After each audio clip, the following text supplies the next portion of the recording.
We're going to move right along now, and many of you know our next performer, and very, very funny. Let's have a warm welcome for Jeff Kay. Jeff Kay. Thank you. Woo! Looks like someone left a little stool on the stage. I've been looking at this thing from afar, and I've been kind of wondering, first of all, if I should touch it. But there's three, and there's three, and no,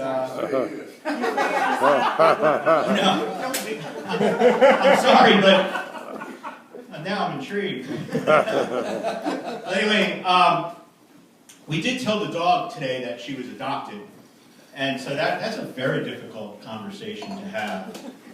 She was shocked. I'm not quite sure why, because she's looked in the mirror before. She knows there's differences. She's got a tail, we don't, but whatever. So she kind of freaked out. And what'd she do? Of course, she gets on the internet. She's looking for her real parents. She found her mom on Facebook. She's a bitch. In my next life, I want to come back as a poodle. I gotta come back as a poodle. Let me tell you why. Have you noticed all of the most popular dogs today? What are they? They're like some sort of poodle mix. They're gotta be a golden doodle, a labradoodle, an Aussie doodle. You know, behind every one of these designer dogs is a lucky poodle and an exotic crossbreeding sexual experience. I gotta be part of that. So, you know, that's why they call them doodles. Because they do pretty much everything that moves. If you're a poodle, a night out on the town kind of goes like this. I'm going to do that Cocker Spaniel. Then I'm going to hook up with that hot Labrador Retriever. And to top off the night, a Menage a Chihuahua. That's two Chihuahuas. It's exciting. There you go. I didn't want to tell you. Well, dogs, they're better at courting each other than we are. As people, what do they do when they meet each other? They sniff each other's asses, right? But, you know, it takes us years to figure out what kind of assholes we've hooked up with.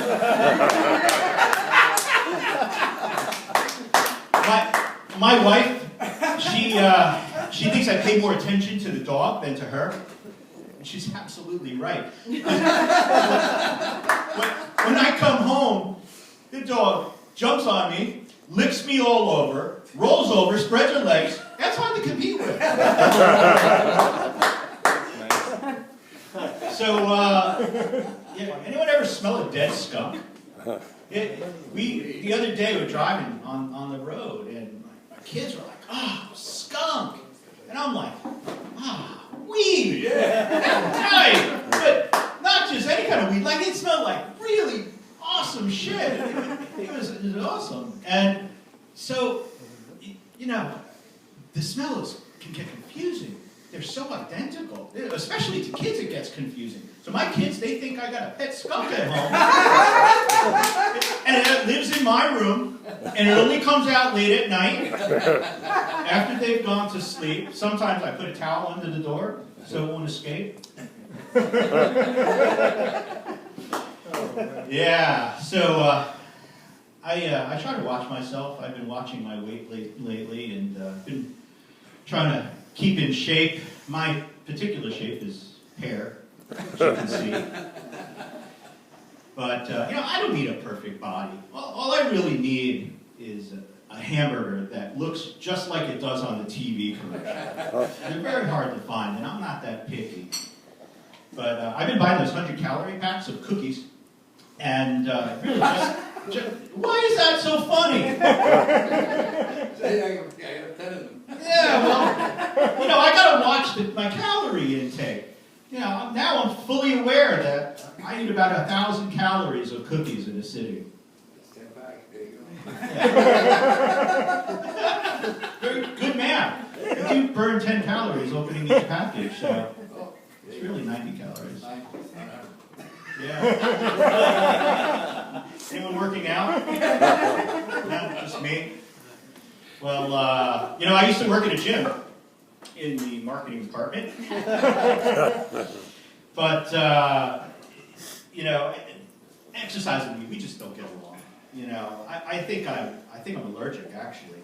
You know, every time I work out, I get these crazy symptoms. So, profuse sweating, shortness of breath, muscle aches, fatigue. It's horrible. After my last workout, I Googled my symptoms, and according to WebMD, I've got like 3 months to live.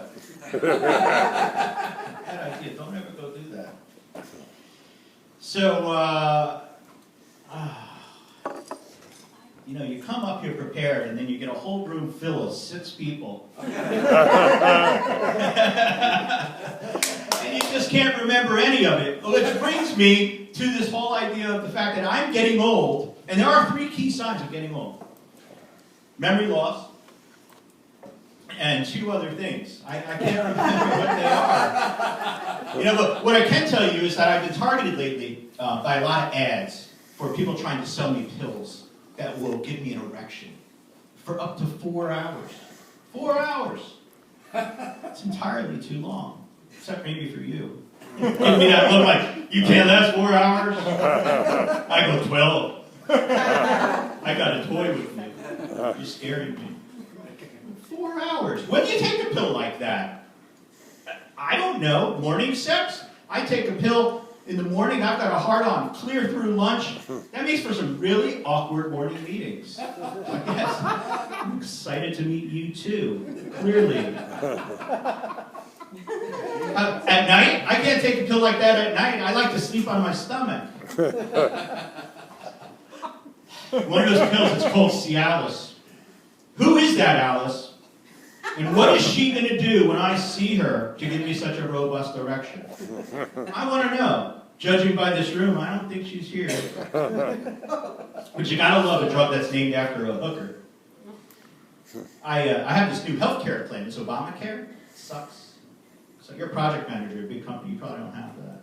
What? Obamacare? No, because I can't even get my Cialis anymore, the brand names. I gotta go for the generic, my Coxaflopin.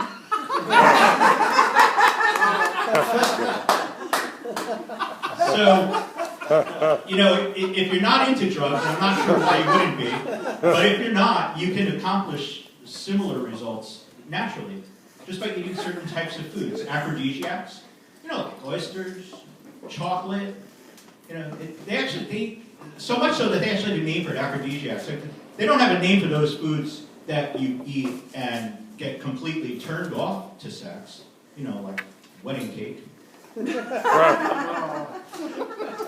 Well, anyway, thank you so much. Thank you all for coming out. I appreciate it.